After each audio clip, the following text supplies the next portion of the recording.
గురుర్బ్రహ్మా గురుర్విష్ణుః గురుర్దేవో మహేశ్వరః గురుర్ సాక్షాత్ పరబ్రహ్మ తస్మై శ్రీ గురవే నమః. సిటీ ఛానల్ ప్రేక్షకులకు విశ్వావసునామ సంవత్సర ఉగాది శుభాకాంక్షలు. మరి 12 రాశులలో 3వ రాశి అయినటువంటి మిథున రాశి ఈ సంవత్సరం ఎట్లా ఉండబోతుందనే తెలుసుకున్నప్పుడు మిథున రాశిలో మనకు మృగశిర, ఆరుద్ర, పునర్వసు నక్షత్రాలు కనబడుతూ ఉన్నాయి. మరి మిథున రాశి జాతకులకు ఈ సంవత్సరం 14 ఆదాయం, 2 ఖర్చు. తర్వాత 4 మెచ్చుకుంటే 3 విమర్శిస్తారు. ఆదాయపరంగా మిథున రాశికి, సంఘంలో గౌరవపరంగా మిథున రాశికి చాలా బాగా కనబడుతూ ఉంది. అయితే మిథున రాశి జాతకులకు గ్రహస్థితి సంవత్సరం అనుకూలంగా లేదు. గత సంవత్సరం లాగా అంటే క్రోధినామ సంవత్సరం ఉన్నంత అభివృద్ధి అన్ని విషయాలలో ఈ సంవత్సరం కొద్ది తక్కువగా కనబడుతూ ఉంది. ఎందుకంటే గురువు వీరికి 12, 1వ స్థానాలలో గురువు ఎటువంటి ఫలితాన్ని ఇచ్చేవాడుగా లేడు. ముఖ్యంగా గురుగ్రహం అనుకూలంగా ఉంటేనే వివాహాలు, నూతన వ్యాపారాలు, తర్వాత విదేశీ యోగ్యత ఇవన్నీ కూడా కనబడుతూ ఉంటాయి. కాబట్టి మిథున రాశి జాతకులకు సూచన ఏమిటంటే ఉన్నదాంట్లో తృప్తిగా ఉండడం అనేది ఈ సంవత్సరం చేసుకోవాలి. తర్వాత వీరికి శని కూడా 10వ స్థానంలో అనుకూలంగా లేడు. కొన్ని శారీరక పరమైనటువంటి, చర్మ సంబంధమైనటువంటి, శ్వాస సంబంధమైనటువంటి వ్యాధులు వచ్చే అవకాశాలు ఉన్నాయి. చాలా జాగ్రత్తగా ఉండాలి. తర్వాత మిథున రాశి వారికి రాహువును గమనించినప్పుడు 10, 9, కేతువును గమనించినప్పుడు 4, 3 స్థానాలలో కనబడుతూ ఉన్నాడు. కొంత ఈ సంవత్సరం మొత్తం కూడా కేతువు కొంత మీకు అనుకూలంగా కనబడుతూ ఉన్నాడు. కేతువు అనే గ్రహం ఏదైతే ఉందో అంటే మీలో ఉన్నటువంటి జ్ఞానంతో ఎటువంటి సమస్యలు వచ్చినా చాకచక్యంగా ఎదుర్కొని ముందుకు వెళ్ళే అవకాశాలు ఉంటాయి. ప్రజల్లో మీరు చేసినటువంటి పనుల గురించి విమర్శ ఉంటూ ఉంటుంది. మీరు ఎంతో గొప్పగా చేయాలనుకునే ప్రతి పని వెనుక ఎవరో ఒకళ్ళు లాగుతూ మిమ్మలను ఆ పని చేయకుండా చేస్తూ ఉంటారు. శత్రు సంఖ్య పెరుగుతూ ఉంటుంది. బంధుమిత్రులతో విరోధాలు కలుగుతూ ఉంటాయి. అనుకున్నటువంటి పనులు కాక శారీరక, మానసిక పరమైనటువంటి రుగ్మతలు కూడా కనబడుతూ ఉన్నాయి.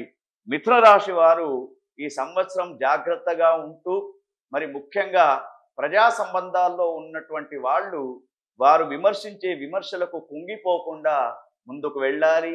అయితే మిథున రాశి జాతకులకు ఈ సంవత్సరం అమ్మవారి యొక్క కృప అవసరం కాబట్టి ఆ యొక్క జగన్మాత అయినటువంటి చండీమాత యొక్క సప్తశతి పారాయణాలు, హవనాలు, దుర్గామాత యొక్క పూజాది కార్యక్రమాలు, గోసేవ వీటిని చేసుకుంటే మీకు ఈ సంవత్సరం వైభవంగా ఉంటూ ఉంటుంది.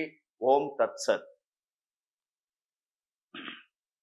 జ్ఞానానందమయం దేవం నిర్మల స్ఫటికాకృతిం ఆధారం సర్వ విద్యానాం హయగ్రీవముపాస్మహే. సిటీ ఛానల్ ప్రేక్షకులకు విశ్వావసునామ సంవత్సర ఉగాది శుభాకాంక్షలతో 12 రాశులలో 4వ రాశి అయినటువంటి కర్కాటక రాశి ఈ సంవత్సరం ఏ విధంగా ఉంటుందో తెలుసుకుందాం. మరి కర్కాటక రాశిలో ముఖ్యంగా పునర్వసు, పుష్యమి, ఆశ్లేష నక్షత్రాలు కనబడుతూ ఉన్నాయి. కర్కాటక రాశి జాతకులకు ఈ సంవత్సరం 8 రూపాయల ఆదాయం అయితే 2 రూపాయల ఖర్చు ఉంటూ ఉంటుంది. 7 మెచ్చుకుంటే 3 విమర్శిస్తారు. ఆదాయపరంగా, తర్వాత రాజపూజ్యం పరంగా అంటే సంఘంలో గౌరవపరంగా చూసినప్పుడు బాగానే ఉంది. అయితే కర్కాటక రాశి వారికి ముఖ్యంగా గురుగ్రహం యొక్క సంచారం చూస్తూ ఉంటే మే 15 దాకా వీరికి ఏకాదశ స్థానంలో గురువు ఉన్నాడు. అంటే మీరు చేసే ప్రతి పని విజయవంతం కావడానికి అవకాశాలు ఉన్నాయి.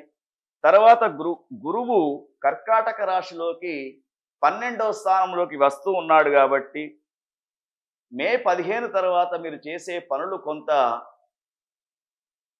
ధీమాగా కనబడుతూ ఉన్నాయి. శనిగ్రహాన్ని చూసినప్పుడు 9వ స్థానంలో శని ఉన్నాడు. అనుకూలమైనటువంటి పరిస్థితులు ఉండవు. ఆరోగ్య సంబంధమైనటువంటి మరి విషయాలను బాగా గమనించాలి. అంటే మీకు ఏదైతే వైద్యుల యొక్క సలహా మేరకు వాడుతున్నటువంటి మెడిసిన్ ఏదైతే ఉంటుందో అది కంటిన్యూ చేయాలి.